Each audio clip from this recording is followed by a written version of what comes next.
Je m'appelle Brieux, j'ai 30 ans et je suis directeur chez Code Phoenix. Code Phoenix est une association qui travaille à la réinsertion professionnelle des sortants de prison via les métiers du numérique. On forme des personnes détenues au développement web et on les emploie pour qu'ils aient une première expérience professionnelle dans le métier.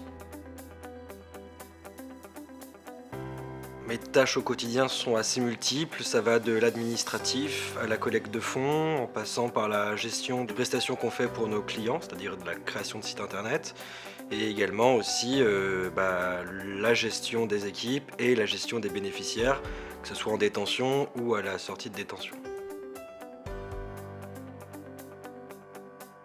À la fin de mes études, j'avais envie de travailler sur des problématiques sociales. J'étais un peu perdu, je savais pas trop quoi faire et je connaissais le milieu de la tech un petit peu. Je voyais qu'il y avait des belles opportunités d'emploi dans ce secteur et que ça pouvait être éventuellement quelque chose d'intéressant à exploiter pour les personnes qui étaient éloignées de l'emploi. À l'époque, en 2017, Simplon existait déjà, commençait à vraiment prendre de l'ampleur, donc il y avait des choses qui étaient faites.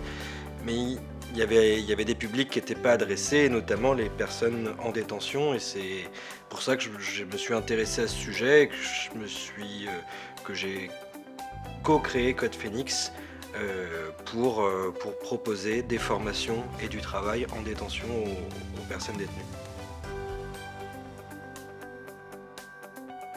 En tant que directeur associatif, il y a évidemment des compétences organisationnelles, de travail en équipe, de management. En particulier après, nous en détention, il y a une compétence qui est primordiale, c'est la patience.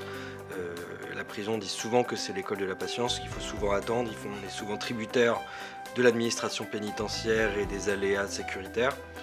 Il faut être également très pédagogue pour pouvoir communiquer, pour pouvoir former les personnes avec qui on travaille et qu'on accompagne au jour le jour.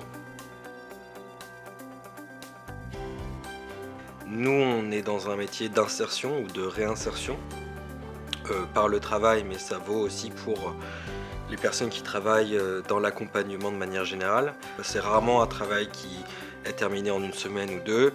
L'accompagnement de personnes vulnérables en insertion, c'est du travail sur le long terme.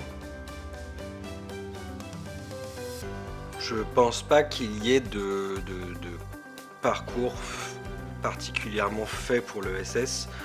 Je pense que l'ESS a besoin de compétences qui viennent de tous les secteurs, qu'ils soient techniques ou moins techniques, vraiment de la partie allant du code jusqu'à la partie vraiment purement accompagnement. On a besoin de compétences multiples et on a besoin de personnes engagées qui sont prêtes à mettre leurs compétences au service des engagements qu'on porte, qu'ils soient sociaux ou environnementaux.